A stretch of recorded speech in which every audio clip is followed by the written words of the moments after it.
വളരെ പെട്ടെന്ന് അപ്പത്തിൻ്റെയൊക്കെ കൂടെ പറ്റിയൊരു ചിക്കൻ മപ്പാസ് കണ്ടാലോ. അതിനായിട്ട് നമ്മൾ എപ്പോഴും എടുക്കാറുള്ള പോലെ ഇഞ്ചി വെളുത്തുള്ളി ചെറുതായിട്ടൊന്ന് കട്ട് ചെയ്തിട്ട് അതിൻ്റെ സബോള, കറിവേപ്പില, പച്ചമുളക്, തക്കാളി, പിന്നെ തേങ്ങാപ്പാലൂടെ വേണം കേട്ടോ. 1-ാം പാല് വേണം. അതിൻ്റെ കൂടെ നമ്മൾ 2-ാം പാലൂടെ എടുത്തിട്ടുണ്ട്.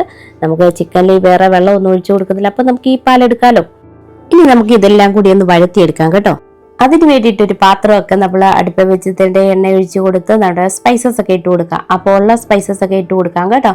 പിന്നെ നമ്മുടെ ഏലക്ക ഒന്ന് ചതച്ചാണ് ഇട്ട് കൊടുത്തത്. അതിനുശേഷം നമ്മുടെ തക്കാളി ഒഴിച്ച് ബാക്കി സാധനങ്ങളെല്ലാം കൂടി ഇട്ട് വഴറ്റിയെടുക്കുക.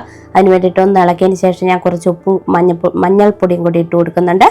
അതും കൂടി ഇട്ട് നമുക്കൊന്ന് അടച്ച് വെച്ച് ഒന്ന് വഴന്ന് വരുന്നിടം വരെ കേട്ടോ. അതിനുശേഷം ജസ്റ്റ് വഴന്ന് വന്നിട്ടുണ്ട്. ഇനി നമുക്ക് മസാലപ്പൊടികൾ ഇട്ട് കൊടുക്കാം. മുളക് പൊടിയൊന്നും ചേർക്കുന്നില്ല. കുരുമുളക് പൊടി, പിന്നെ പെരിച്ചീരകപ്പൊടി, കുറച്ച് മല്ലിപ്പൊടി, പിന്നെ മഞ്ഞൾപ്പൊടി വേണ്ടവർക്ക് ഇനി കുറച്ചും കൂടി ഇട്ട് കൊടുക്കാം കേട്ടോ. പിന്നെ മസാലപ്പൊടി അല്പം ഒന്ന് ഇട്ട് കൊടുക്കുന്നുണ്ട്. നമ്മൾ പൊടിച്ച് വെച്ച മസാലകളുടെ കുറച്ച് പൊടിയും കൂടി. അപ്പോൾ ഇത്രയും കൂടി ചെയ്തതിന് ശേഷം ഇതിൻ്റെ അകത്തോട്ട് ചിക്കൻ ഇട്ട് കൊടുക്കണ്ടേ. അപ്പോൾ നമുക്ക് ഇളക്കിയതിന് ശേഷം ഞാൻ കുറച്ച് മഞ്ഞൾപ്പൊടിയും കൂടി ചേർത്ത് കേട്ടോ. അതിനുശേഷം നമ്മുടെ ചിക്കൻ ഇട്ട് കൊടുക്കുക. ഒരു പച്ചയും മഞ്ഞയും കൂടി ചേർന്നൊരു കളറൊക്കെ ആയിട്ട് കിട്ടും കേട്ടോ.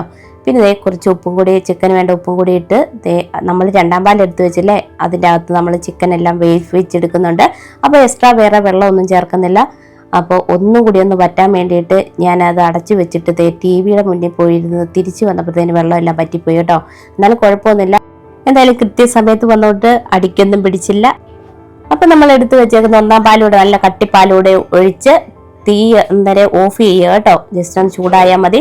അതിനുശേഷം നമ്മുടെ തക്കാളി എടുത്ത് വെച്ചേക്കുന്ന തക്കാളി ഉണ്ടല്ലോ, അതും കൂടി ഇട്ട് കൊടുക്കാം. തക്കാളി നല്ല വെന്തുടഞ്ഞു പോകുമൊന്നും വേണ്ട കേട്ടോ.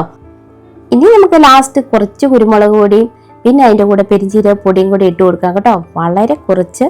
അതിനുശേഷം ഒരു താളിപ്പൂടെ ഇട്ട് കൊടുത്ത് നമ്മുടെ മപ്പാസ് റെഡിയായ അപ്പത്തിൻ്റെ കൂടെ കഴിക്കാം കേട്ടോ. അടുത്ത വീഡിയോ കാണാം. Okay, by.